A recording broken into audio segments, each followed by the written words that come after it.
એને પણ નોકરું કામ જ કરવું છે. આપણો ભાઈ જોત ખરી 35 વર્ષનો થયો, કાંઈ હજી લગ્નના નેઠા છે. બધા ગામમાં કેવી વાત કરે કે આવડો મોટો ઢાંઢો થયો તો હજી વાંઢો ને વાંઢો છે. ભાઈ એને કઈએ પરણાવવું? આપણે કવડી મોટી ઉંમર થઈ ગઈ છે, હું પછી ડોગીયારે પરણાવવું?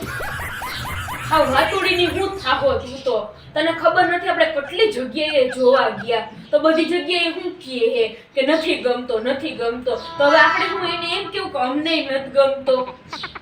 હા એ વાત તો સાચી છે તારી, પણ પપ્પાને હે ને થોડું સમજવું જોઈએ ને, પૈસા વાપરવા જોઈએ. પૈસા વાપરો તો થાય ને, મેળ આવે ને.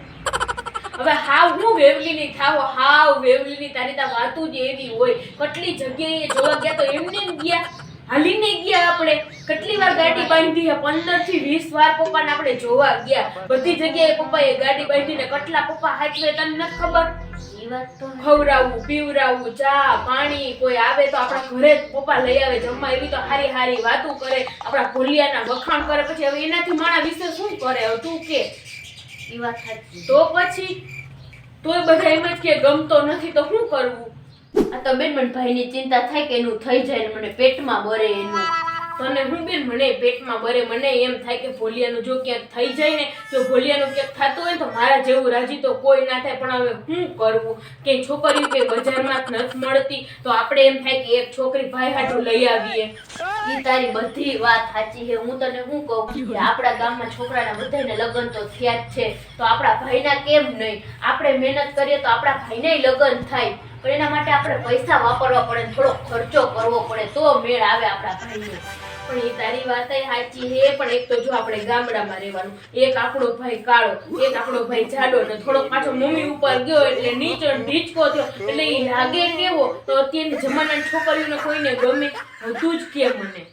એ વાત તો સાચી છે. આપણો ભાઈ પાછો ભણેલોય નથી તો અને ગામડામાં રહેવાનું. ગામડાની છોકરીઓ અત્યારે નથી આવતી ગામડામાં, એમ કે ના રે ના, સિટીની છોકરીઓ થોડી આવે. તો અને તને લાગે કઈ ભૂલ્યો ઓછીનો નથી, નાય ધોવે નહીં, તૈયાર થાય નહીં તો કોઈને ગમે? કેટલી વાર કઈ કઈને થાકી ગઈ કે ના ધો, તૈયાર થા, હારા કપડા 3-4 જોડી લે. તો માને તો ખરી કોઈનું. આપણે કહીએ હરખી શિખામણ આપીએ તો મને સામો એમ કે તું તારું કામ કર, તો હું તો કઈ કહેતી જ નતા, કરવું હોય કર.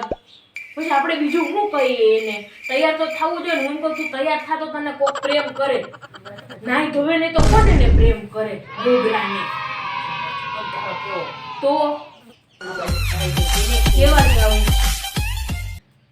હું તારા ભેગી ચડી ગઈ ને આ કરવા માંડી. આપણો ભાઈ બિચારો કે નવરો થાય છે, આખો દી ખેતીમાં ને ખેતીમાં હોય, કામ કેટલું કરે, અને માથે જતા પપ્પા પાછા કે ઓલું કર આ કર, એમાં ચીંધે જ રાખે. બિચારા નવરો બેહવા નથી, ધોઈને ટાઈમ મળે ને ચોખ્ખો થવાનો, નાવા ધોવાનો.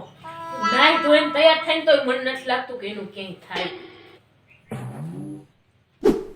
તું તો હાવ આવું જ બોલજે, આડા બોલીનું જ બોલજે. તને સરખું કઈ બોલતા જ ના આવડું. તું હવે ભાઈના કરાવવામાં હકપણમાં મહેનત કરાવવામાં હો કે નહીં? તું મને ઈ કહી દે ખાલી. આમાં હું હવે મહેનત કરાવે? આમાં મહેનત કરાવવા જેવું કઈ છે? મને જ નથી લાગતું ભાઈનો ભોલિયાનો કઈ મેળ આવે ક્યાંય. રહેવા દો તો તમારથી કઈ નહીં થાય.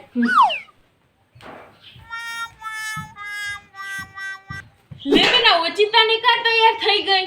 ક્યાં જાવું હે તારા થેલા બેલા ભરીને તૈયાર થઈને? ને ગોધરા જાવું મારે તો. ઓચિંતાનું કેમ ગોધરા? તમારે કોઈને કઈ કરવું નથી, હવે બધું મારે જ કરવું જોહે. તો જાઉં હું ભાભી લેવા ગોધરા. તો એકલી જાવ તું? અહીંથી સીધી જાય હું વાડીએ અને ભાઈને લઈ અમે ભાઈ બેન બે જાવું ગોધરા. અને ગોધરાથી ભાભી લઈને જાઉં હું. બધાયની બોલતી તો આમ બંધ કરી દઉં જો ને. અને ત્યાં સુધી ભાભી લીધા વિના અહીંયા ઘરમાં પગ ન દઉં. પછી ભલે ને છેલ્લે વાંગી તો વાંગી આવે.